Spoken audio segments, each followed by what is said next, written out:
Hello, doctors. This is Dr. Bruni here, and I'm here today very excited about the conversation we're going to have because it's very important and very critical, right, for our success as doctors in Canada. And I want to draw your attention to it. So please kindly invite as many friends as possible, so that they can all join us. I'm joined today by our wonderful friend called Lydia May. And Lydia, the numbers are growing. We have people joining from Facebook and YouTube. And Lydia is somebody we're going to listen to. She's an immigrant as well, like many of us. But I'll introduce her at the end of my initial introduction. And today's webinar is going to focus and throw some more light on some very important things that many of us are not paying attention to so far as our conversation and our plan to becoming physicians in Canada is concerned. So please kindly invite as many friends as possible to join. I've already shared a link in all the WhatsApp groups, and I see that the numbers are increasing. Awesome. Please send it to all your study group members, in fact, not just even doctors, nurses, pharmacists, any professional who is, new to Canada or who plans on coming to Canada to know what options we have. So Lydia, I'll be introducing you at the end of my my brief intro, and then we'll take it from there. Okay, so you'll be hearing more from Lydia as the presentation goes on. She'll be covering a bunch of important things for today's presentation.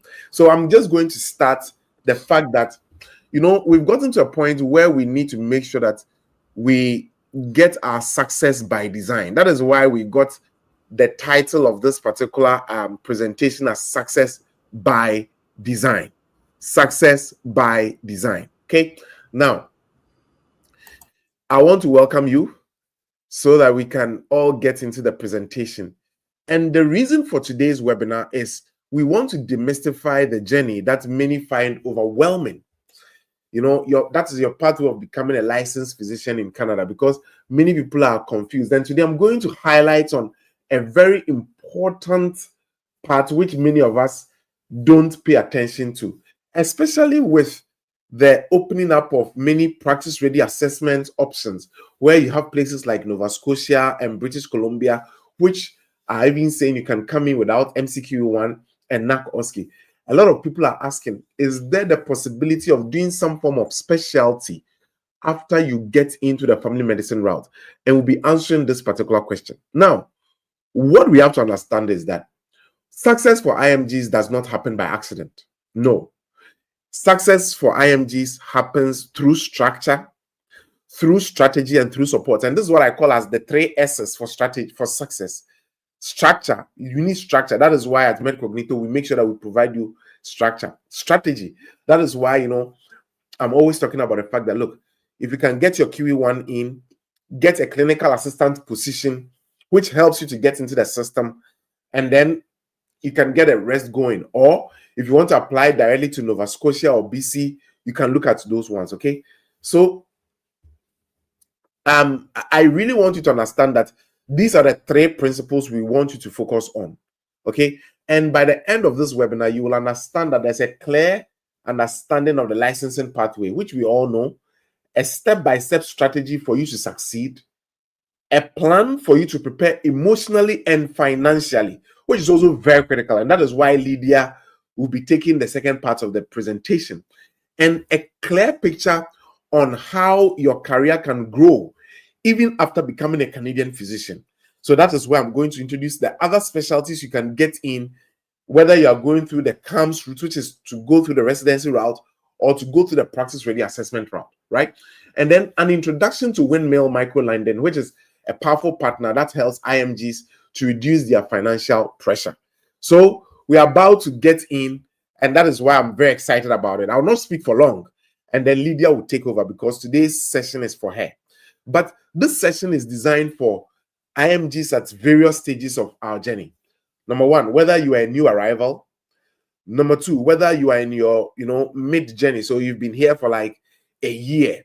Okay. Number 3, IMGs who are preparing for QE1, NAC-OSCE, TDM, even IELTS, OET, the Quebec language proficiency exam, FM Pro C, CASPA, all those exams. And IMGs who are wanting to go into the practice ready assessment or the residency pathway, as well as IMGs who are struggling with finances and burnout. For me, that is the critical part. That is where today's presentation will focus on more. And IMGs who are also seeking clarity of what they want. Now, so let's lay out the pathway from today to your Canadian licensing journey. We know that you have to get your educational credentialing assessment done through Physician Supply. And please, if you don't know how to do that, just send me a WhatsApp on +1 306 891 5649 and I'll guide you through that. Okay. And then you need to know that for some provinces like Alberta, Saskatchewan, Manitoba, and the rest, Ontario, you need your QE1. Some even request that you do your NACOSKI. And then, of course, if you are going to get into your practice ready assessment pathway, you need a therapeutic decision-making exam. That is for sure. And for those who want to go into the residency pathway, that is when you need a CAMS application to go through. Then after all these things, it all leads to one thing: independent practice licensing in Canada. So this is just a quick broad view of the roadmap ahead of you. Now, what are the common mistakes IMGs make while preparing to get into the Canadian medical system? Number one, rushing into QE1 early. And it all boils down to what Lydia will be talking about today. The reason is because many of us, we go like, oh, I've come from Nigeria, from South Africa, from Afghanistan, from Pakistan. The little money I brought, let me use it to register and go into the exam. And I've even had conversations with people who go like, Dr. Boni, I just wanted to try. I'm like, are you kidding me? Like, you are trying an exam, which is 6 hours. You've not prepared enough. And you just think that, oh, just because I'm a practicing physician, it's going to be easy. No. So that is one mistake I've seen, rushing into the QE1 too early. And over again, oh, I just wanted to see how the exam is. No, doc, don't forget that you have just four options for this exam. So you have to make sure that every opportunity given you, you take it very well. Number two, poor sequencing of exams. I'll not talk about that today, but you realize that in the videos we are making on our YouTube channel, we focus on that. And then underestimating the time needed. And then many people also prepare without structure, as well as some doctors also prepare by ignoring feedback. They just ride in blindly. But for me, the last bit is very critical, where many people don't address their financial limitations. And why am I saying that? Because then the person picks up a job, the person doesn't have time to study, the person comes back home tired, and because of that job, it's also undermining the person's exam preparation. And today, that is why I've brought Lydia. So for me, for your success plan, I think 3 things have to come together to make it successful. Number 1, your academic readiness. Number 2, your mental and emotional readiness. And doctors, please, if you agree with these points I'm making, kindly type yes in the comments. Okay, just type yes in the comments. So your academic readiness, your mental and emotional readiness, and your financial readiness. And the financial readiness part is something many of us don't focus on. So for the academic readiness, clear sequencing of the preparation, mock exams, weekly structure, the errors you are making and how you're going to take note of those errors and how you're going to think like a Canadian physician, as well as the mental and emotional readiness. For example, last week I had a candidate. He's preparing for QA1. Mother died in Nigeria. She has to travel to Nigeria for just 5 days. Bury mom, come back and come and write the exam. I go like, man, this is tough. And these are the things I've faced with. I've in fact, especially for my colleague Nigerians, I've had to sit and watch YouTube videos of some of them, go back. They share YouTube videos of the burial of some of their families. Some send me pictures of, the whole ceremony. And I go like, my goodness, like we are trying to write an exam and we are also trying to deal with all these issues back home, right? And then avoiding burnout. Some people are writing the exam, going through a divorce, writing the exam, trying to work at the same time. And it's really, really tough. But then the part I want to look at is the financial readiness. This is where most IMGs struggle. Doc, look, you cannot succeed academically while you are drowning financially. And that is why we are going to talk with Lydia today. So please, if you have all your questions, make sure that you bring it out. This is why Windmill Microlending comes in. Okay, but then let me address that issue I raised before we get into Windmill. Can I become a specialist, or can I get into a niche area after I go through either the family medicine pathway through CAMS or the family medicine pathway through practice ready assessment? And that is the truth, yes. Because many IMGs believe that if they enter through family medicine or through PRA, they are limited. But that is not the truth. And today, if you have any question after this conversation, please reach out to me. And whichever specialty you want to go into, we can have a roadmap to that. Number one, Doc, you can specialize. Number two, you can build advanced skills. And you can even evolve into niche areas. So if you don't know this, I'm going to share this. I'm going to share the link to this in the comment section. Okay. We call it certificates of added competence. You realize that a lot of people don't talk about this, because for many people, they think, oh, it's all about I did family medicine and that is all. No. Doc, I've sent it in the comment section. Certificates of added competence. There's that option in Canada. And what are the areas? Number one, you can get a certificate of added competence or specialization in addiction medicine, even after you've gone through family medicine. Number two, care of the elderly. So that is geriatric medicine, right? Number three, emergency medicine.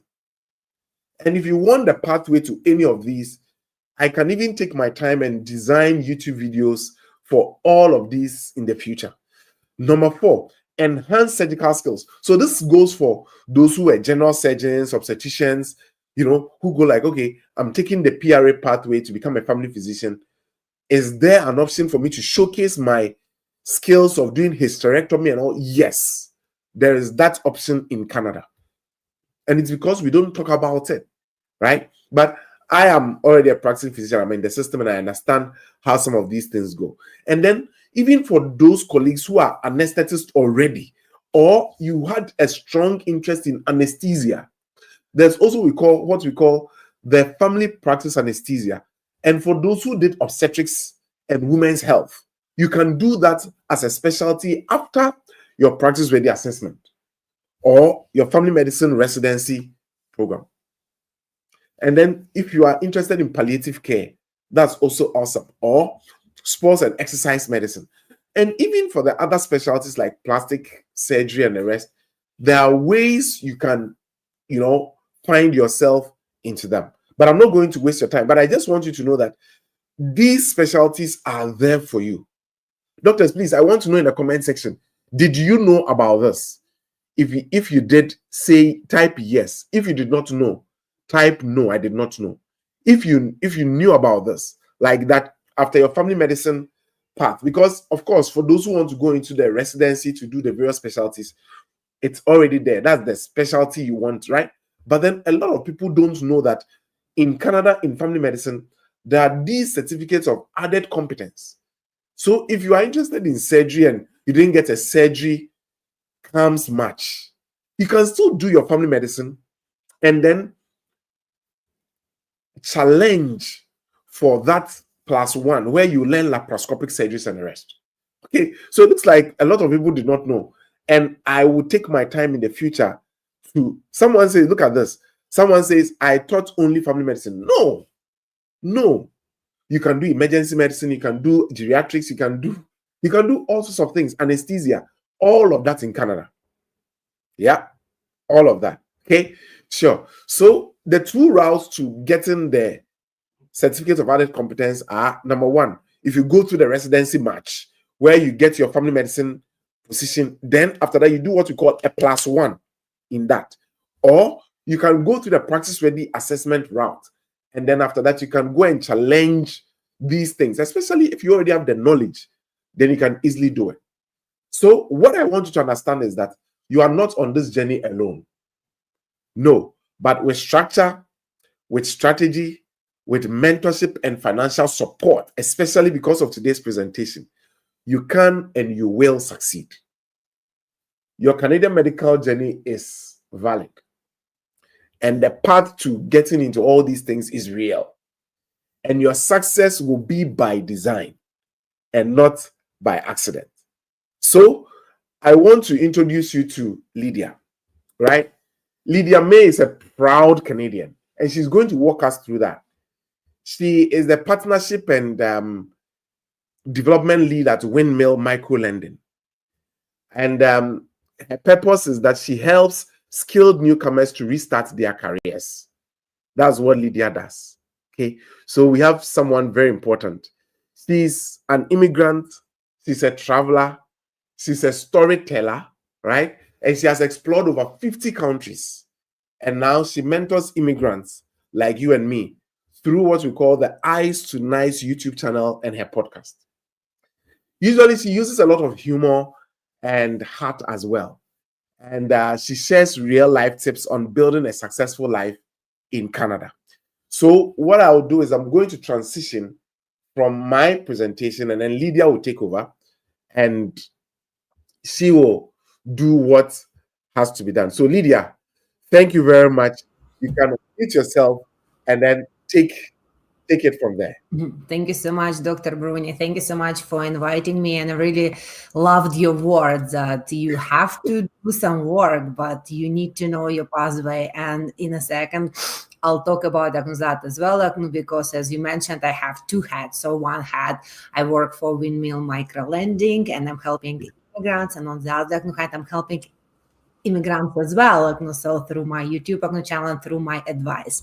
And a little bit story about me. So originally I'm from Russia, came to Canada in 2014. And, for me, I love Canada. I think it's the best country in the world. And I always tell, you might have a different opinion, but again, then maybe you shouldn't be in Canada, right? So if you can go to any other country and be happy here, then why to stay here and be miserable if you don't like it much? But yes, so we will talk a bit more about that, but I'd like to start with my presentation about Windmill and this wonderful organization, which actually can help you on the way to your career in Canada. And actually, yesterday I attended an event, and basically, what happened, that event was for internationally trained pharmacists. Okay. And I met a lot of internationally trained pharmacists, and I realized that a lot of them, they might succeed in Canada, but a lot of them, they might struggle. And why?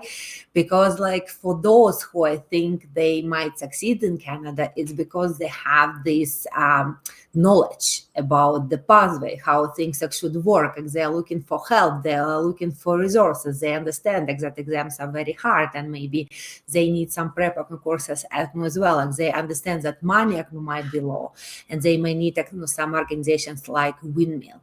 And the most important thing, they have this positive mindset. Okay, I'm gonna make it through. And just in the beginning of my presentation, I want to encourage you guys, when sometimes you feel deep, you need to understand, look around, look at Dr. Bruniak, look at a lot of people who are in Canada, who are immigrants, and they made it through. They made through their exams, they made through their difficult, and now they're successful in Canada. So I hope that the same will happen to you. So I'll share my screen. Dr. Bruni, do you think I need to share my screen, or now it's already shared? It's shared already. Yeah. Oh, it's shared already. So if I start advancing my slide, it's going to work. Yeah, just a disclaimer. It's my very first presentation on YouTube. So it's kind of interesting, but yes. So Windmill Microlending, and Dr. Bruni, please tell me if my slides are being moving well. Yeah. Okay, awesome. So what do we do? Windmill provides affordable loans up to $15,000 to skilled immigrants and refugees, those who seek to achieve their career success in Canada. And very often when I present, at first people assume that we are a bank or we are a financial organization. And I always tell that no, we are not a bank. Windmill actually is a government-funded charity. And here you can really? I didn't know that. We are funded by the government of Canada, Ontario, Alberta, and Quebec. And even if you don't see your province here, it doesn't matter, because Windmill is a national organization. And actually, the story behind Windmill is a beautiful one, and I think it might relate to many of our listeners today. So Windmill was founded in 2005 in Calgary, Alberta, where actually I am.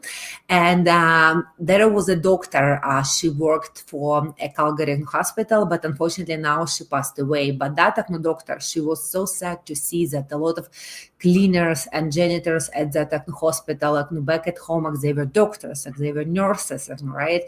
And that's why she decided to gather some powerful people in Calgary, some organizations, and then she started 5 loans for those people who work at that hospital. And you know what happened? Of course, like people, because they were already internationally educated, so all they needed to have that bridge between their situation and Canadian situation in terms of certification. So they passed their exams, they returned to their profession, and today they're successful and a great testimony for Windmill as well. So in 2005, we started with 5 clients, but today we have helped more than 12,000 people. So here I just wanted to show you what makes us unique and how we are different from any financial institution. So first of all, we don't require our clients to have Canadian credit history, but understand me right, I always tell in some way it's better not to have any credit history in Canada than to have some and not a good one. So of course, we are going to check your credit history, but let's say if you're brand new to Canada, you just landed, and then you have already a plan, so you know what you want to do. And then of course, if you just landed, you didn't have time to build your credit, so your credit history might be 0.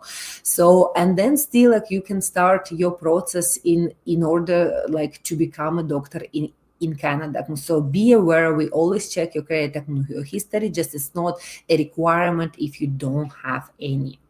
So same idea here, we don't ask you to have a stable income or to have a stable job, because we understand that you can live off your savings, you can live off your EI, maybe some government support available to you as well. Because again, while you're on the way to your career, so becoming a doctor or any medical professional, so it might take you some time to get to a stable job, right? And we understand that. Also, of course, we don't ask you to have any assets to secure a loan or have a consignor on your application. So how our microloan can be used? So first of all, it can be used for foreign credential recognition. And I believe that a lot of people today on this call, or if you are watching us, you are going through a foreign credential recognition process, or you are about to do so. So foreign credential recognition process means that, let's say if you were a doctor back in Russia, back in Syria, and now you're here in Canada, you cannot work as a doctor. And and I always tell to some internationally trained professionals, when they tell me, well, but I was a doctor back home, I was a pharmacist, I was a nurse, so why now I cannot do my job here? And I always joke, since I'm originally from Russia, in Russia you can get a degree or diploma for one day, just because if you know the right people, right? So in Canada, people just want to be sure that your degree is real, that you have your experience, but also the most important thing, when you are here in Canada, and maybe Dr. Bruni can agree with me, things are working very, very differently. The same how I was at that event yesterday for internationally trained pharmacists. I had a talk with a lady from the Philippines, and now she has been in Canada for 20 years. She's a successful pharmacist in Canada. But what she told me at first, when she came and she started working at the pharmacy as an assistant, she was like, oh my God, everything is so different. The system is different, how you communicate to your clients, what kind of prescription and everything. So she recognized that. And that's why she realized, okay, I need to go through this foreign credential recognition process, and not just in terms of exams, but maybe in terms of some prep courses, in terms of like understanding Canadian culture and things like that. So foreign credential recognition is needed. So like, please like try to do your best to go through foreign credential recognition process. So the second thing is the career change, but career change might apply like to your friends or family, right? So if you have somebody who is new to Canada and they feel like they want to go back to school, like maybe they want to upgrade their education, like get a micro credential course, or just like do something completely new, like become a plumber. So like we might be able to help that person as well. Professional development or upskilling is for those who are already successful in Canada, and if they have some desire to get a CPA designation, CPHR designation. So it's for all those who would like to transition, not to transition, but get some designations in order to improve their work situation right now. And the last thing here, relocation for employment within Canada. But how does it work? It works in that way. So let's say that you land in Ontario, and then like you're trying to find a job there and you are unsuccessful. Then like you apply for a position in Calgary and suddenly you have a job offer. So in this case, we can help you to relocate to Calgary if you have a job offer. And like I always tell, I've been to almost every province in Canada except Newfoundland, and I do believe that Alberta is the best one. So one day, if you're in Ontario or BC and you can find a job and suddenly you have a job offer from Alberta, come and we might be able to help you. So here just to show you our eligible expenses. So like exactly like Dr. Bruni said, like when you are preparing to become a medical profession in Canada, sometimes it's not enough just like to go and pass an exam, because a lot of things might happen. You might be not ready, but also your psychological state. For example, today is Sunday and I'm presenting to you guys, and like I have a daughter, she's 6 years old, and now I'm praying that she is quietly playing somewhere and she won't interrupt my presentation, right? But like the thing is, if you have kids at home, right, and you need to prepare for the most difficult exams, then they might need to think how you can pay for a daycare, and daycare is unfortunately they're expensive in Canada.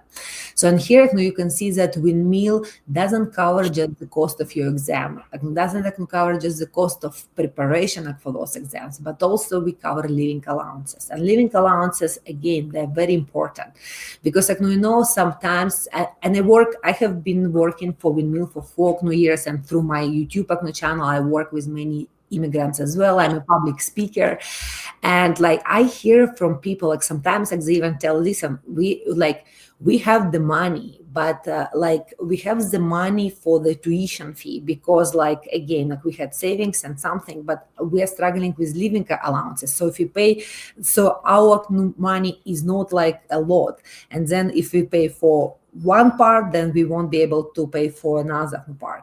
Or let's say somebody might even like have free courses, like they're fine with their exams. But again, what's the point if they have registered for their exams, but then they don't have time to prepare because they have to work as an Uber driver to feed the family. So be aware that Windmill doesn't cover just your courses and prep and exams, but we also cover living allowances like daycare, rent, utilities, and groceries. Again, it has to be related to your educational plan. But like if you tell us, well, I need to buy a car, so then it might not work. But if you tell us, hey, I have a child, I need to prepare for my exam, then we might pay for the daycare cost as well. So now one of the most probably important slides for you. You might be wondering, okay, we are not for profit organization, but like still, it's an affordable loan, but you want to know how much money you're going to be paying. So here you can see details about our loans. So First of all, our loan, the minimum amount is 2,000. So the maximum amount is 15,000. So if you want to take less than 2,000, it might not be possible. And same if you want to take more than 15,000, it might not be possible. And I understand when you're becoming a doctor or a medical professional in Canada, you might need even more than 15,000. And a lot of people, like sometimes, like they ask me, like, hey, like if I pay off my loan, can I apply for a second loan? Yes, only if you pay the maximum amount of 15,000, then you can apply for a second loan. So our interest rate is a fixed one, so it's not a variable one. And you can see here that we have actually two options. Why? Because for the healthcare professionals, we have an interest rate which actually matches the prime rate of Canada. So you won't find a cheaper interest rate in Canada today. So today it's the end of November 2025, and our interest rate is 4.45.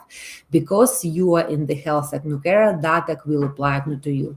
If you have friends or family and they're wondering, but how much they would pay, so it's 6.20. And on the right side, you can see a calculation for 6.20, but we can kind of easily guess what your payments would be as well. So let's say if you take like 10,000 at 6.20% for 3-year term, and your period of study is 12 months. So let's say you're preparing for your exams, like you're going through a bridging program, then the exam time, and it might take you 1 year. So during that time, if you want to pay less, you can be on a grace period. So grace period means that during your preparation to your profession in Canada, you can pay the interest only. So, and then you can see in this example, so first 15 months, so it says first 15 months, because thank you. My daughter came to say, that's your daughter. bye to me. Yes. So first 12 months, you are studying, you're preparing for your exam, you go through your pathway. Then after that, when you pass your exams, you have 3 months on top to find a job, because we understand after you're done with your certification process, you might struggle to find a job. So that's why it says first 15 months, because for 15 months you can be on a grace period. And then your payments will be around $51. But again, if your interest rate is 4.45, then your interest rate might be around $49, something like that. So for 15 months, you will be paying each month around $49.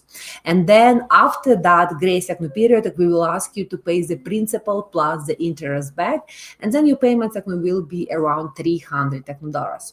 And Windmill has been around for more than 20 years, and I always tell our medical professionals, pharmacy, doctors, nurses, the repayment rate is so high for them. And you know why? Because they're successful in Canada. It proves that when they come to Canada, they might struggle in the beginning, but then they attend presentations, something like that. They learn how they can succeed in Canada as a medical professionals. And then they even pay us earlier. So they don't wait until the end of their term. And also when they pay us earlier, we don't have any penalties or administrative fees at any time. So if you want to apply for a loan, if you want to check if you are eligible, and in the end I'll share some links with you, you can do that. And even before you apply for the loan, everything is transparent. So we are a government and funded charity, so we have to be transparent. And then if at some point you feel like you're not ready, it's not for you, then you can just finish your application, and then I can come back to it later. No strings attached. We won't charge you any penalties or administrative fees. So now I'd like to show you this interesting slide, and it's just an example. And why I wanted you to see that, because we're all coming from different countries. In the beginning of my presentation, I mentioned that I'm from Russia. So and when I came here, and it was 2014, back then in Russia, idea of that credit history just started. And like when I came here, my dad was helping me. I went to a school here in Calgary, and my dad was helping me. But when I was told, oh, you need a credit card to build your Canadian credit history, of course I did it. But when I called my dad and I told him, listen, I got a credit card in Canada. So he started literally screaming at me.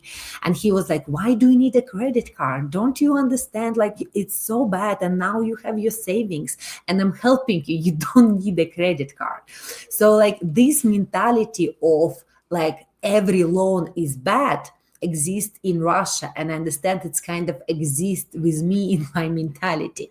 But through the years, I've changed it a lot, and I realized that sometimes loans can be good. And for example, now I have like a travel and credit card. Soon I'm gonna again to 3 different countries, and I don't pay for my tickets only because I use my points, right? So like, and same idea here, when immigrants are coming to Canada, they're thinking, why do I need to take a loan? Maybe I can like save, right? And the great part shows what might happen to you, like if you decide to save. Again, it's not like for sure, but trust me, like we have this data, and at Windmill, when our clients are successful, like they're telling us, I wish I could have learned about you earlier, because then I wouldn't have spent 10 years working in a survival job. So the great part shows like if somebody, they don't have a chance to return to their profession or get a new one in Canada. So for the first 10 years, they might not make a lot of money, because again, if without credentials, it's hard, right? So like then they might work in a survival job, and then eventually they might start making more money. But the green part shows those money which they will never get. So the green part shows actually a successful scenario for like almost every immigrant in Canada. If in the first 2 years they get back to their credentials, or they apply for a new career, then of course like they can earn more money, right? And I want to talk a little bit more about that, because as I said, like I have 2 hats. Like on the one hand, I'm a partnership manager at Windmill Microlending, and on the other hand, I'm a mentor for immigrants. And my YouTube channel is called Eyes to Nice. And you know why? A lot of people ask me, oh, it's because of the weather. Because if somebody lives in a very hot country, and then they come, let's say, to Calgary in the middle of the winter, they feel cold. And I say, yes, on the one hand, it's that, but it's more about mentality. And what like Dr. Bruni was mentioning in the beginning, right, the psychological like mindset. Because if you don't have the right mentality, guys, I can guarantee you it's gonna be very hard.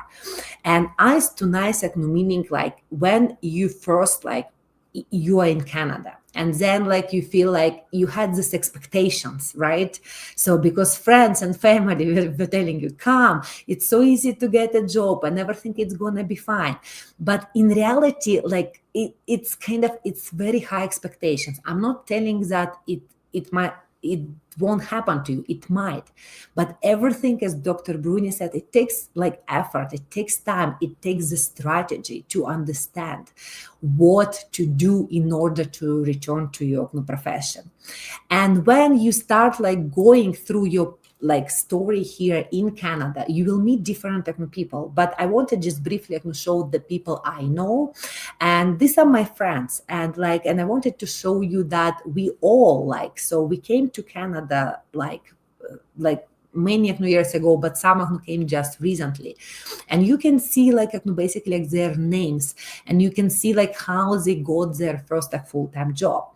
And I understand for medical profession, their first full-time job might be slightly different, because when you look for a job, the process might be different, but we will talk about that.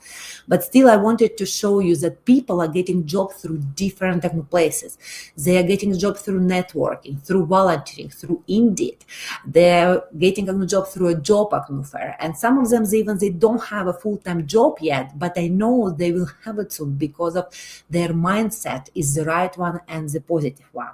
But anyway, why I wanted to show you this people? Because I wanted to tell you that you always have to remember that each career journey is different, because you can hear like Dr. Bruni's story, you can hear my story, right? And then for you, the most important thing, you need to have a positive mind, and you need to try to have this balance in life. Why? I'll tell you why. Because again, since I work with many immigrants, like some of them, they're internationally trained doctors, pharmacists, engineers, and they come to me and they say, listen, like at home I was this and that, but now I have to mop the floors. And I always like I can tell them, well, it's like if you want to live in a good country, and Canada is a good country, then unfortunately sometimes you have to start from scratch. And when you're starting from scratch, your expectations, they're like, oh my God, I had this, but now I'm in this situation. And that's why if you're outside of Canada, I do encourage you, have realistic expectations. Like for example, me, when I was leaving Russia, I told my friends and family, I might end up working at McDonald's. And everybody was telling me, but why? You're so smart and you have this awesome job. Why you would be working at McDonald's in Canada? And I said, because in the beginning, nobody knows me. And it takes time like to confirm my credentials, to return to my profession and things like that. And that's why, like, if you're outside of Canada, and even if you're already here, I'm pretty sure you're going through rough moments sometimes. And sometimes you are happy because like you passed your exam, and sometimes you're sad because you didn't pass your exam, right? And here it's very important to have this balance. I always tell life, it's like this line, right? So when we win a lottery or we buy a car, then we go up here because we feel happy and excited, but we cannot stay up there unless we are doing some drugs, right? But then like what happens when we live our life and something bad happens to us, then we go down. And the thing is, it's very easy to stay like down. So you cannot stay up all the time, but trust me, you can stay down like for till the rest of your life. And I've met immigrants like that who unfortunately they are unsuccessful because like they couldn't return to their profession. They don't like Canada. And I always tell like, you have been here so many years and the whole life you are unhappy. So maybe right in the beginning, know if Canada is your country, if you want to be a doctor here, if you want to be a pharmacist, right? Because like if you don't make those decisions, then it's going to be harder on your pathway. And again, remember, don't stick with negative stories, right? So listen to Dr. Bruni, listen to me. Like, why I'm not telling don't stick with negative stories? Because you will hear, oh, it's so hard to become a doctor in Canada. It's so hard to become a pharmacist. It's so hard to become a nurse. And yes, it's hard. It's not easy. But the most important thing, what you should remember, and especially if you're in Canada already, go to a walking clinic, go to a pharmacy, look at those people who work there. Like I'm telling you, 90% of them, they're immigrants. So like they were in the same situation where you are now, but they made it through. And I always tell they're not like some kind of miracle people, right? But just like they did the things right. They found the right organization. They prepared for their exams. Like they never say it was easy. Like, again, at yesterday's event, I've heard that people were telling me, oh, it was hard. I had my daughter, but then I had to prepare for this exam. I had to work 2 jobs and things like that. Yes, but usually it's some time, but after that, like you're doing just fine. So you might be wondering, but what do you need to do? And today you're already doing a lot. So you're attending this presentation, you're following MedCognito. So like you are thinking about your pathway in Canada. And as Dr. Bruni said, yes, like, and I agree 100%. You need to know your education and pathway in Canada. Why? Because like, like if you don't know that, then it's very hard to make the right move, right? So when you know that if you need a bridge training for your profession, right? And for example, for pharmacists in Canada, in Alberta, they need to go to University of Alberta for a bridge training, right? So when you know that, then you you think strategically, right? Same idea if you go through like a certificate or diploma, university degree, maybe in order to become a doctor, you need to get like some more education requirements. So, but then you need to be prepared. You need to know that. And of course, you need to be sure that you know your educational pathway. And I really hope that you guys know yours. But if you don't know, here just an example what Windmill has on their website. So if you go to our website, you can look for your educational pathway. And here is just an example for a medical professional. But technically, like, even if you feel like, okay, I don't understand my educational pathway, then ask online, ask Google, ask ChatGPT, right? See like what you need to do in order to get into your profession. And of course, you need to have a career plan. And some of the people, they tell me, oh, I don't know, like I still need to pass my exams and then I'll figure it out later. And I always tell, no, like don't repeat my mistakes. Because when I came to Canada, I didn't have a career plan. And it took me much longer to find my job in Canada, which I really wanted to do. I spent time and resources once for learning French because I thought I want to work for the government of Canada and I need French. Then 6 months, like no French after that, and a lot of money were wasted, right? So like that's the thing. When you have your career plan, even in the beginning, it helps you to get to your destination much earlier. Because like, I always tell it's like a GPS system. So let's say you want to drive from Toronto to Calgary. If you have your GPS, if you have your map, you might be here like much sooner. If you're traveling without a GPS, without a map, you will still get to Calgary, but it will take you much more time. So same idea here. Have your career plan and put it on the top. And of course, as I mentioned already, remember, lower your expectation and know it's okay to start with an entry-level job. Why? Because don't look at that entry-level job that, oh, it's something like I didn't do at home, but look at it as a stepping stone, right? So where you can learn about like Canadian culture, understand why people do so much small talk, right? So we are coming from a lot of countries, we don't do small talk. We don't like it. And if you go to my YouTube channel, you'll find the video on a small talk, because like small talk is very, very important in Canada, right? It might open a lot of doors for you. So, and when you get that entry level job, you need to be a good observer. So you look around, you see what people are doing, how they talk, how they behave, and then eventually you're becoming one of them in some way. You're not losing your personality, right? But still, like, you understand the game is different in Canada. It's very, very different than in Russia, than in Nigeria, in Syria, right?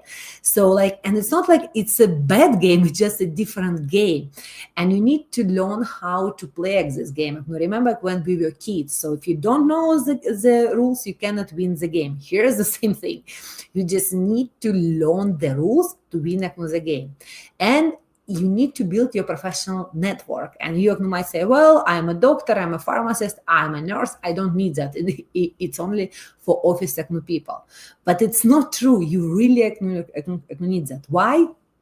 Because, like, again, just as an example, my yesterday event for pharmacists. So like when I had a talk with that lady who came from the Philippines, she told me she was very strategic. So when she came to Canada, in order to pass her exams, prior that, she found a job as a pharmacy assistant at the pharmacy in Calgary, right? So she didn't have that, oh, but I cannot be an assistant, like it's an entry-level job. I was a pharmacist back in Manila. No. She was very smart. She found this job as an assistant, right, at that pharmacy. So, and it helped her to prepare for her exams, right? It helped her like to understand how pharmacies actually work in Canada. So same idea here. While you're preparing for your exam, you take like prep courses from MedCognito. Still, if you have some spare hours, try to use them strategically and smart, right? See a profession which might help you even like in your future job. So again, if you have a career plan, you have your ideal future job. So at least try, if you start with an entry level job, those jobs somehow can give you skills which will be beneficial in your like next job, right? But you might tell me, but what if I feel about networking like this way, right? So I don't like it and it's terrible, like I don't have soft skills, I don't know how to smile. What should I do? And I always tell, like, networking is like when you're coming to Canada and you're thinking that networking is just about to get a job. It's not true. Like, you can attend events for internationally trained doctors, you can attend conferences, right, for pharmacists. And like, when you're attending those conferences, don't think I need to get a job. Think about it as a professional development. I need to meet up with people. I need to connect with those owners of private clinics. I need to connect with those owners from private pharmacies as well, right? So think about that you are just going to an event, not to get a job, but build your network. Because sometimes when I hear from people, oh, like, why immigrants have to do a lot of networking in Canada? It's not just immigrants, trust me. My husband was born here. He has been doing a lot of networking for his job his whole life. So everybody in Canada has to do a lot of networking. And if you don't like it, just try to think about more like, okay, I need to attend an event or something like that, and build this connection. Because if you were not born here, you didn't go to school here, you are lack of these connections. And now, because you are kind of on the way for you to becoming a doctor in Canada, think what events might be relevant to you, even not now, but to your future job as well. Because trust me, you never know who you're gonna meet. And if you're an introvert and you feel like, oh my God, it's a lot to do, maybe consider volunteering as well at those events. Because I know I've heard from some introverts, even if they don't like attending events, they feel like more secured if they have a task to do. So, and if you are at that event and you are like a volunteer, and then like you can register people, do something like simple, right? But then still, what it might give you, you will observe the room, right? Like you will see how people talk, how they communicate. You will be familiar with some names, with some organizations, with some faces. And trust me, in the future, it will pay off a lot. And of course, like, you need to put technology to work for you. These days, like, there are tons of like career resources on different websites, right? Like, you can find a lot of like things through ChatGPT. Again, like, if you don't understand which province like would be best for an international trained doctor, you go on ChatGPT and you talk to ChatGPT. Of course, always check what ChatGPT is telling you, but still, like, it's very important for you to know like how to work with technology.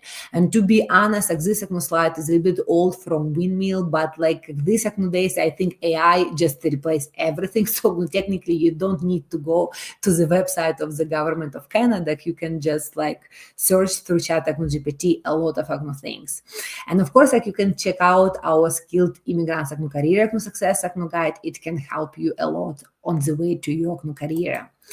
And of course, like as Dr. Bruni said, you need to have a solid financial plan. Why?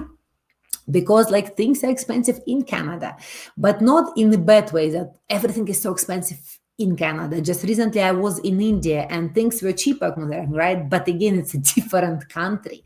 And if you want to live in Canada now, I guarantee you, all over the world, Australia, Great Britain, Canada, all of these wealth countries, they're expensive. And that's why when you have a solid financial plan, it helps you a lot. Because you know how many people I have met in Canada who would tell me, well, it's my first months in Canada, I'm thinking to buy a new car.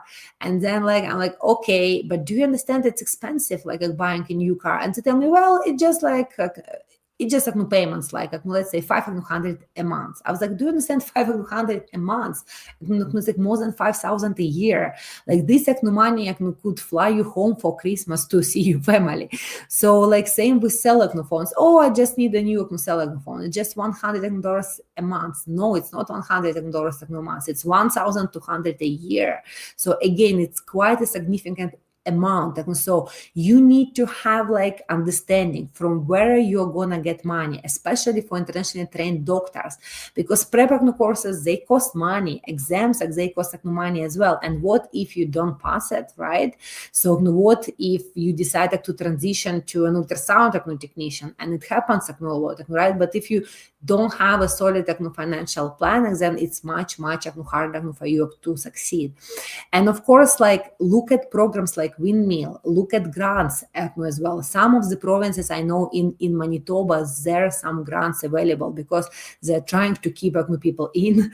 So like, and if you look at different provinces in Canada, each province has their own rules, and it always surprised me, and I'm pretty sure it surprised you as well.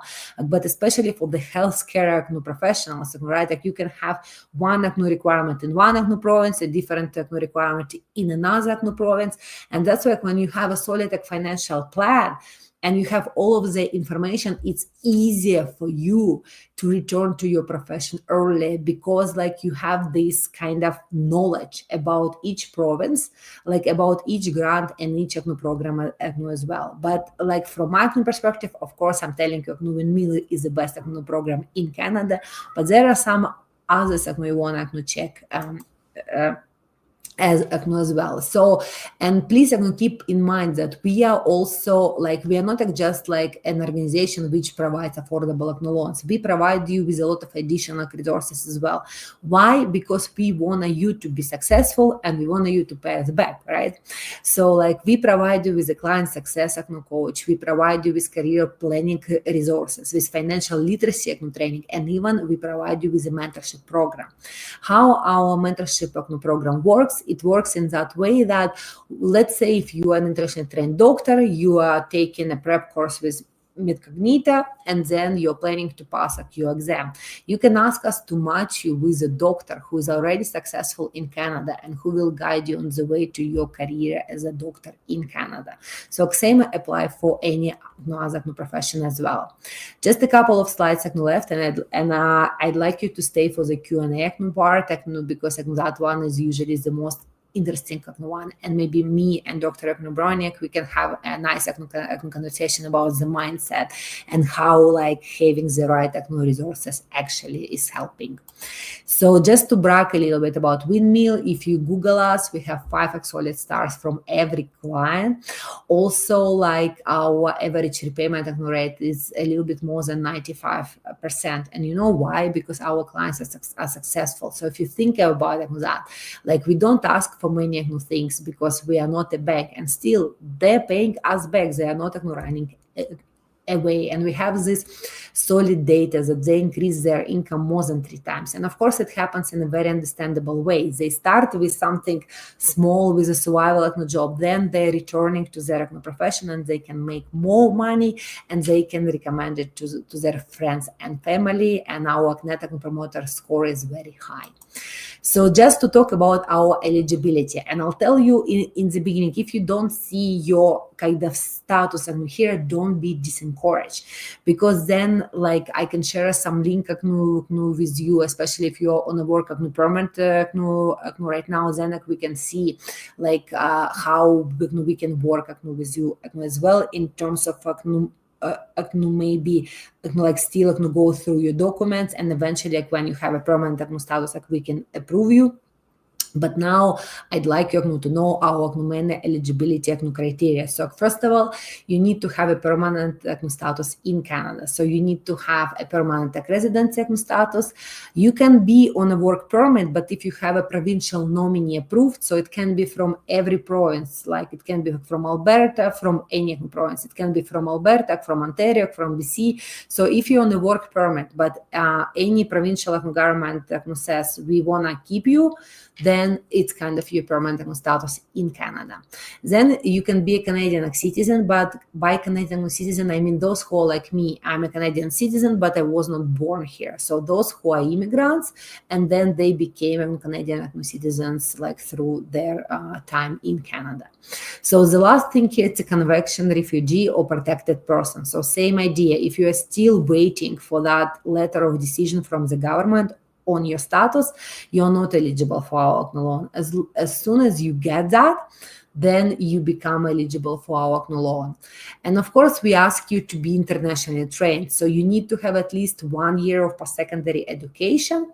Or if you don't have it, like maybe again, I know you all guys have, but maybe it's for your friends and families, then we can take into account their work experience, which is shown on their resume outside of Canada. So in some way, we are not interested in the things like inside of Canada, just your credit history, again, if you have one.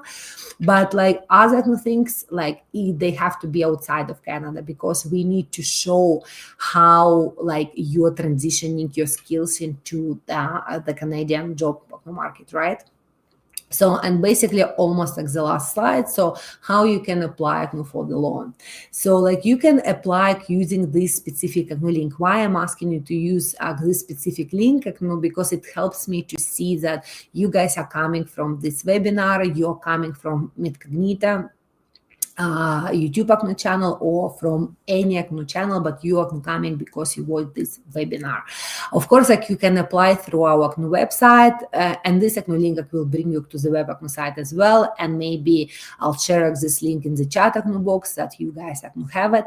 But also, like if you go to our acne website and you are asked, how did you hear about us? Please at least like type MedCognito. It will help us a lot to see how we are doing and how like my job is going with presenting and everything.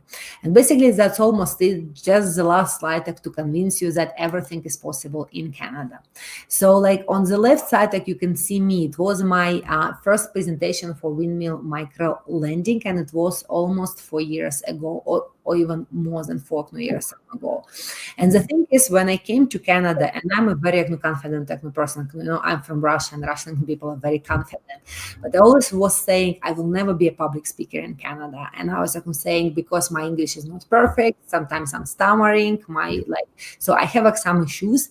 And then when Windmill, they hired me, and I was terrified to present. And it was my first presentation for CPABC, for Chartered Accountants in British Columbia. And I'm smiling at the camera, but I was terrified. When my presentation started, my heart was just pumping, and I was like, oh my God, I'm gonna screw up. And I didn't, but it was not great, but it was okay. But the thing is that since then I have become a public speaker in Canada. Now I present in front of hundreds of people, and I have no hard feelings. I'm completely fine. I'm happy. And also just recently I started my YouTube channel. I was on the news, and it's see, if it happened to me, to a Russian person, who I was growing up in Russia, no smiles, no small talk. Here I've learned how to do that. So, and now people who knew me 11 years ago, and they know me now, they tell me, you become too Canadian. And I'm like, no, I'm not too Canadian. I'm a Russian citizen with a Canadian passport. But also I learned the game. I learned the rule of this game, and I followed the rules, and then I won, right? So, and I wish the same for you, for everybody on this call. So please, please, please know the game and follow the rules. And of course, ask for organizations which can help you on the way to your career in Canada. Basically, that's it. That's the end of the official part of my presentation, but I will be happy to stay for the Q&A. So if we have some questions, please stay with us. So I think I need to stop sharing my screen. See, I've done it good, hope, on my first YouTube live. We have some questions. This is beautiful. This is beautiful, Lydia. Thank you very much for throwing a lot of light on it. So you know what, doctors, please, you can drop your comment in the comment section on YouTube or on Facebook. I will read it out, and then Lydia will help us to answer it. So Lydia, the first question someone is asking is this. I'm going to put it on the page. It's coming from Dr. Dawood Siddiqui, 7026. He says, how to repay. How to repay. How to repay? And this is a great question. How to repay? How to repay our loan. So let's say if you take like 10,000, or let's say 5,000 at first. So when you apply for a loan, you tell us why you need the money for. So like if you come to us and you tell, I need 5,000, but I don't know what for, then of course you might not be approved. So you need to have like a clearer idea. So I need 5,000 for the prep courses through MedCognito. You obtained an acceptance letter from their school. Then you tell us, okay, first I need this money for the course, but then I need to register for the exams, so it will cost like this amount, right? And then basically what happened, if we approve you for loan, so you will start paying the very first months. But first, you will be on a grace period. So while you're on the way to your career, you are preparing for your exams, you are going back to school. So for maximum of 24 months, you can be on a grace period, meaning you will be paying the interest only. So like you will be paying like something around like for 10,000, like something around like $49, like $50 each month. Then when you are done with your preparation, so you have 3 months to find a job. And after that, we will ask you to pay the principal plus the interest back, and your payments will be around like $300. So like, but again, if you want to pay us earlier, you can pay us earlier. Like, but no strings attached. We are happy for you. It means you are successful. You can become a windmill success story. And actually, if you go to our website, you see tons of stories, like from real people from different countries who made it through. So, and basically, that's it. It's how you pay us back. So it's pretty simple, pretty straightforward. And even before you apply for a loan, then you will see a loan calculator, and you can adjust that, like your payments, like you can see, okay, how much time you have to pay us back. You might opt out to be on a grace period, or you might want to pay like the principal plus the interest back as well. So yes, and Dr. Bruni, I was wondering, should I share a link in the chat box and everybody is gonna see that link? Like, is it a link to register? Like how they can apply? Okay. Yes. Yeah. Okay, I've already sent it to them. Okay, great. Yeah. And I can share in the chat box, right? Sure, please share it in the chat box. Yeah, that's great. So I'll share some useful links with you guys. Someone says, beautiful presentation, straight to the point. So that's good. Okay, so Lydia, there's this other question which just came. Do I need to be enrolled in a prep course before I can apply? Mm-hmm. So of course, like it's not like you have to be enrolled like with the course, but you have to tell us what you're gonna do with the money. If you check, if you wanna be enrolled with a prep course, then for sure you're coming with a paper from MedCognito and you're telling us, hey, I need money for that. But for some people, and I understand that, like as Dr. Bruni, he mentioned that, like some of you might not take a prep course, right? And even I think it's like, I don't understand the industry, but I think it's highly encouraging to take a course. But if you decide to challenge the exam, you just tell us, hey, like I need this money for the exam, for the cost of the exam and for the living allowances, because I have kids at home, I have a full-time job, I want to quit my job and I want to fully prepare for this exam. Then like, yes, like you need something, like, so you need an explanation why you need the money for. And of course, if you have an acceptance letter from a school, it's always great. Yeah. Good. Someone says, and I think you've already answered this, but someone is asking this question, so I'll bring it up. Can we pay our course fee as well with it? Cost fee, could you clarify what does it mean, cost fee? So maybe the course, like maybe they're taking a course with MedCognito, can they pay? Oh, yeah. With this. Oh, yes.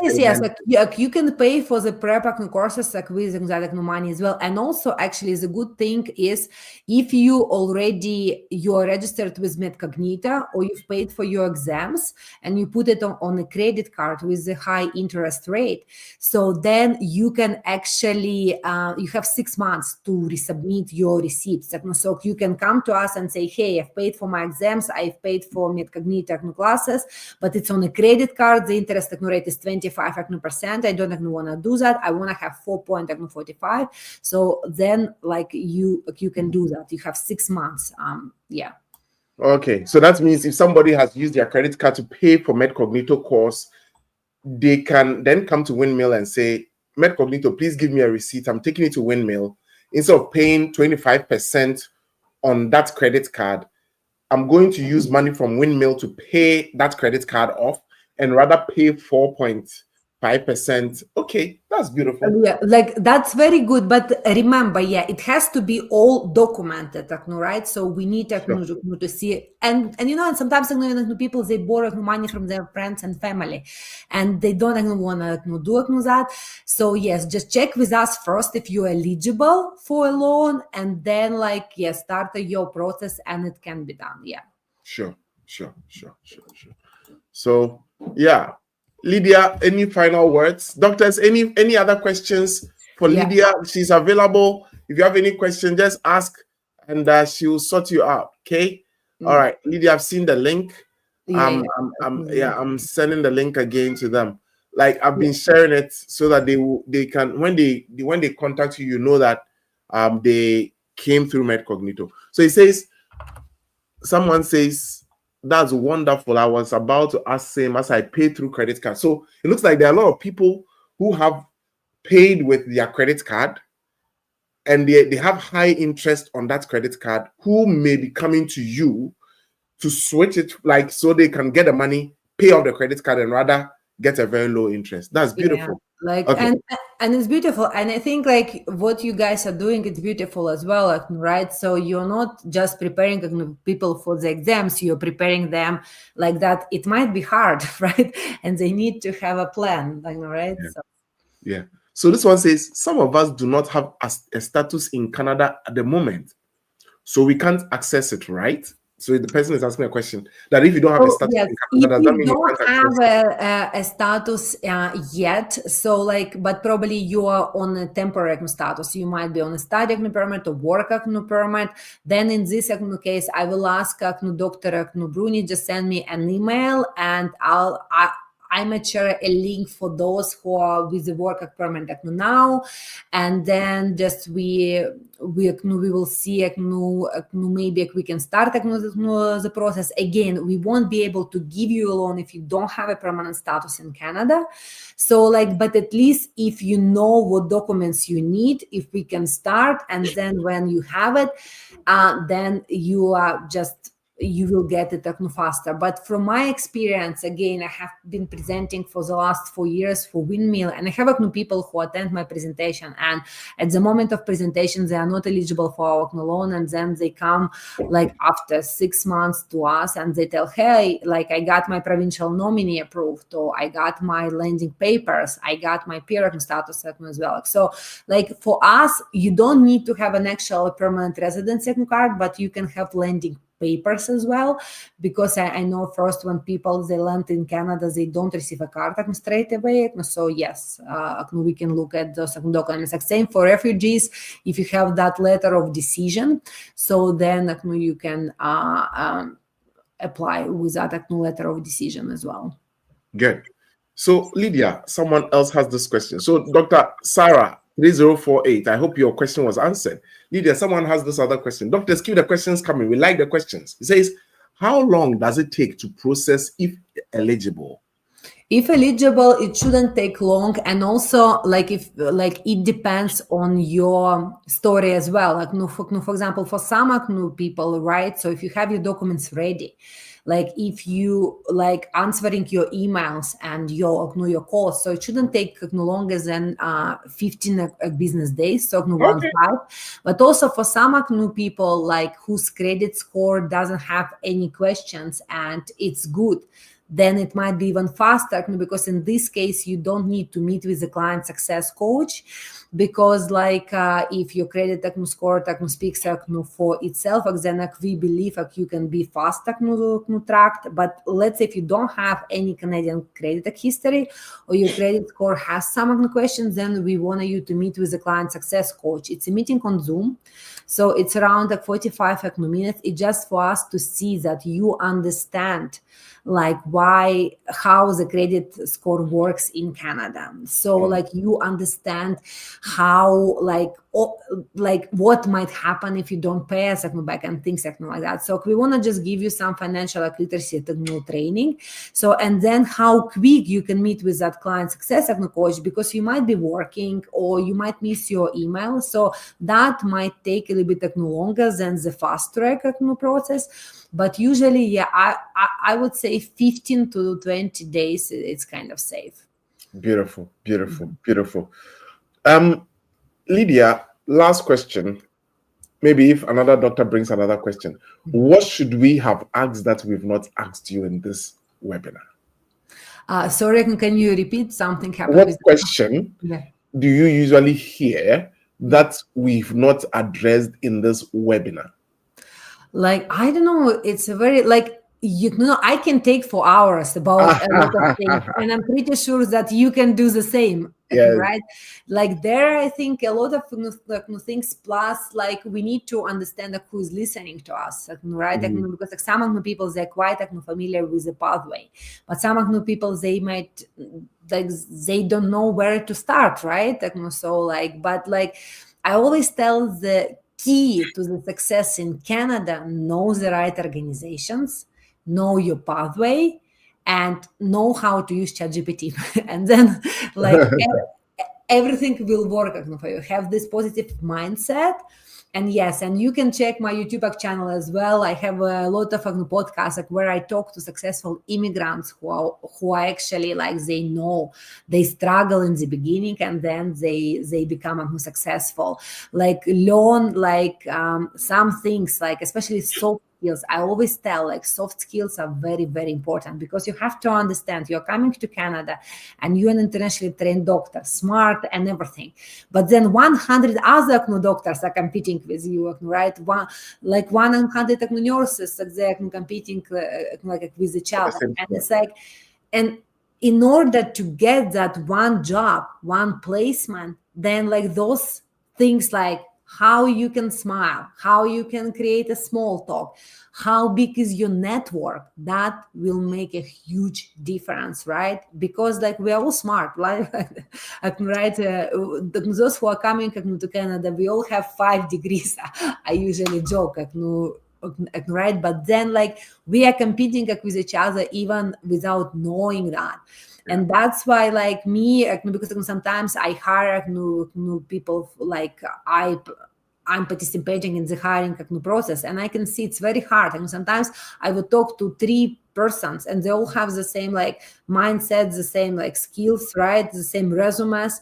But then how I choose, it's exactly, I need to see how much they have done, if they go above and beyond, right? If they smile, if they send a thank you email. So things like that. And for you, especially if you're an internationally trained doctor, right? Doctors, they work with a lot of people. So soft skills are very important.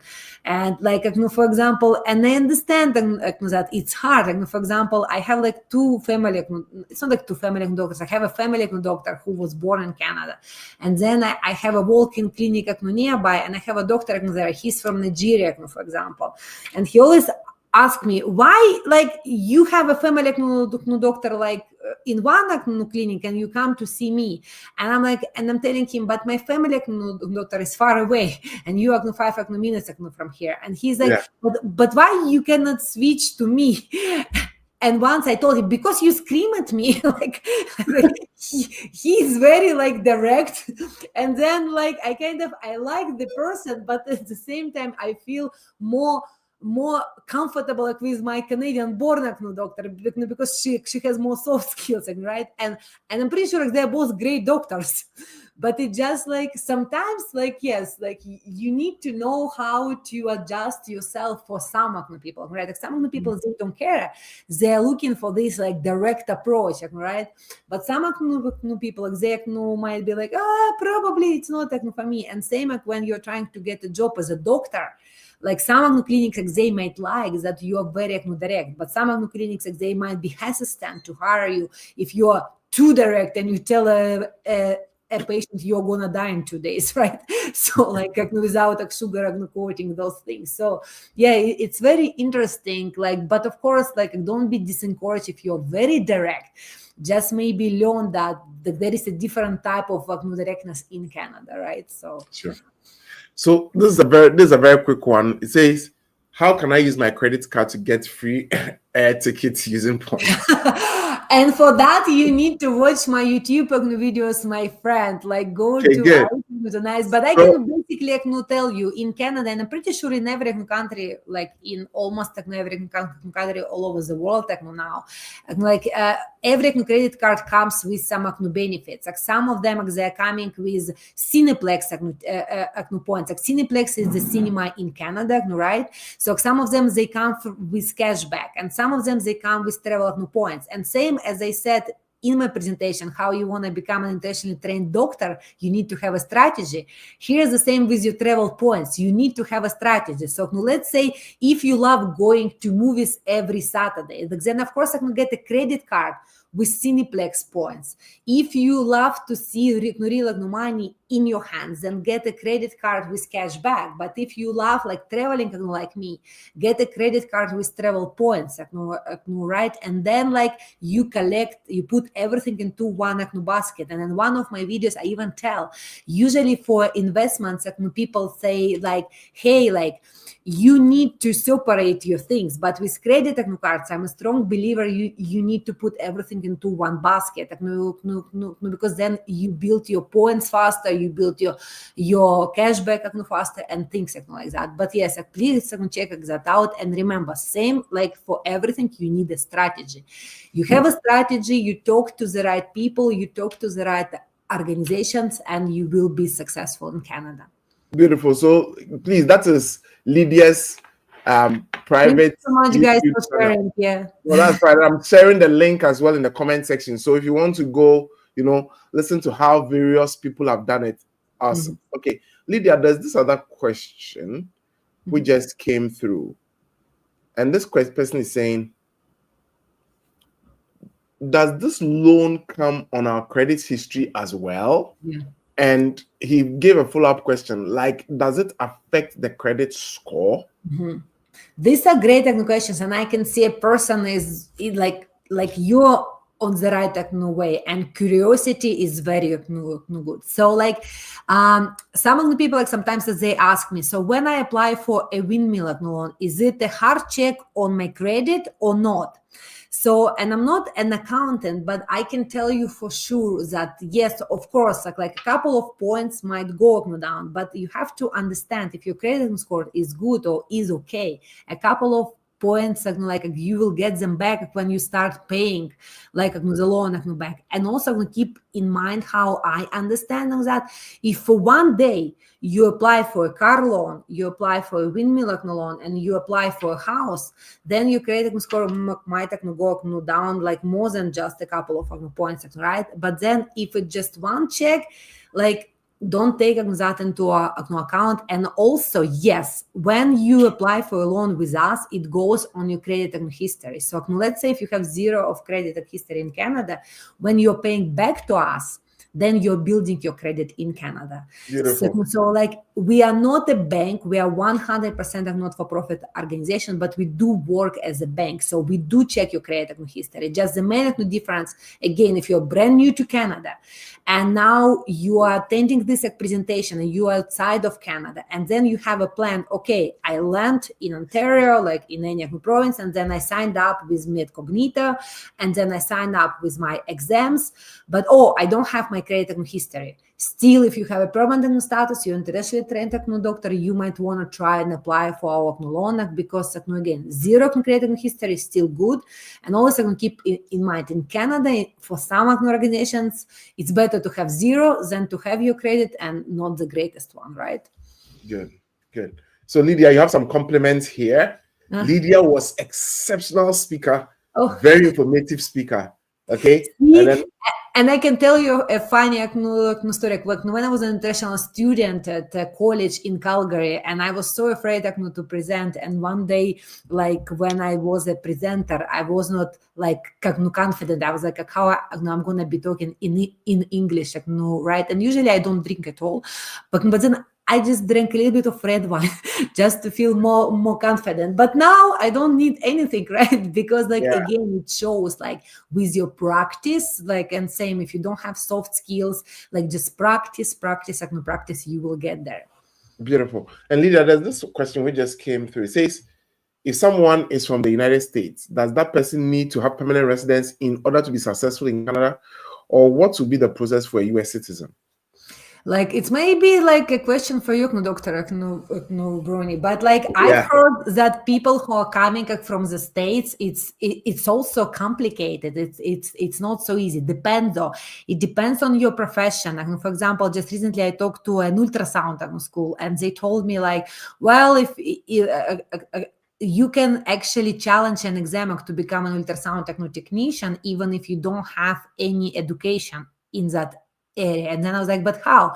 Because you can take an American exam and they recognize that, right? So like the system is very tough, but like I can answer your question. You don't need to have a permanent resident status to be successful in Canada, because I know a lot of stories, right? And people who are still on a work permit, they're very successful in Canada, but you need to have a permanent status for some programs, like for example, for us, right? You need to have a permanent status. And when it comes to regulations, like you might have some better choices if you're coming from the States, but because I'm not in the profession, so I cannot tell you that. But I would suggest you to go to a regulator website, a Canadian regulator website. Start first with ChatGPT, right? So ask ChatGPT, and then just double check, go to a regulator. But I always tell ChatGPT, at least it helps you to understand just some basics. And then when you go to a regulator website, you know what to look for, right? So like do that, and then it will help you a lot. Yes, but like since you're coming from the States, you already have an advantage probably of English language as well, right? Because when you take these exams, they're all in English, so like it might be very challenging. Yeah. Good. So Lydia, everyone is saying thank you. It's been awesome. Thank you. So doctors, thank you very much. And I will still share, a link to Lydia's YouTube channel, and then a link to, if you want to register with Windmill as well, use this link so that they will know that you heard it through MedCognito, and then that will be that. So Lydia, what are your final words? And then we will wrap it up. Oh, my final words, just as I said, guys, have a strategy, have a career plan, listen to MedCognito, listen to regulators. And as I told you, every time you feel down, especially if you're in Canada, just take a walk, go to a pharmacy, go to a walk-in clinic and see those people who made it through and have them as an example, right? Because again, if you complain, it won't bring you anywhere. Trust me. I used to complain a lot. And my first years in Canada, I was telling, oh, things are not working the same. Why is they doing this? Why are they doing that? And the moment I actually stopped asking why, so things started working for me. When I realized that Canada is a very different country, it never had communism, it never had a dictator in power. So that's why it's the way it is. Yes. So when our new countries, they have been through a lot, right? So we had different system, and that's why things are working different in our new country. But here, the moment you stop comparing, things will become better. You still can compare when you are deciding if you want to stay here. So I can compare those things. Do I like an air pollution here? Do I like that my school, my kids are like a safe when they walk in the streets, right? So compare those. Where you want to live, but don't compare things how they work here. It's just a different country, right? And also a new country. And I understand the process for IMGs. is a complicated one, but I can tell it's getting better. It is. Even like yesterday, I talked to a pharmacy and they told me, look, like 10 years ago, you couldn't get a prescription at the pharmacy. You needed to go to a doctor. Now, for example, in Alberta, they can diagnose you and they can prescribe you something, right? And for me, I look at that, woo, so we are moving, right, towards something. And I do believe that eventually the process for IMGs, like it will become better. They want to remove it and they shouldn't, because I want to be sure that the doctor I'm seeing has a real degree, right? Yeah. So but they might make it faster. They might speed up the process. In terms of money, as I said, unfortunately, everything is expensive, but that's why you have organizations like ours. So, but good luck. Don't be disencouraged. You will do just great. Good. So, doctors, thank you very much. Don't forget, if you want to reach out to me, if you want to reach out to me, you can always reach out to me. Where is my presentation? If you want to reach out to me, you can always reach out to me at +1 306. You're gonna be busy. Oh no, I leave my phone out all the time. They contact me all the time. Yeah. +1 306 891 5649. +1 306 891 5649. Again, +1 306 891 5649. Doctors, it was wonderful, and I hope that our next webinar we will get more insight and also dig deep into our exam preparation. Lydia, thank you very much. Thank you to the Windmill team and all the wonderful things you're doing in Canada. Stay safe. It's raining, it's snowing, it's cold, Christmas is coming. Please make sure you get yourself, in good shape so you can spend time with your loved ones. Thank you very much. We are signing out. All the best. Bye-bye. Bye-bye. Bye-bye. Bye-bye. Bye-bye.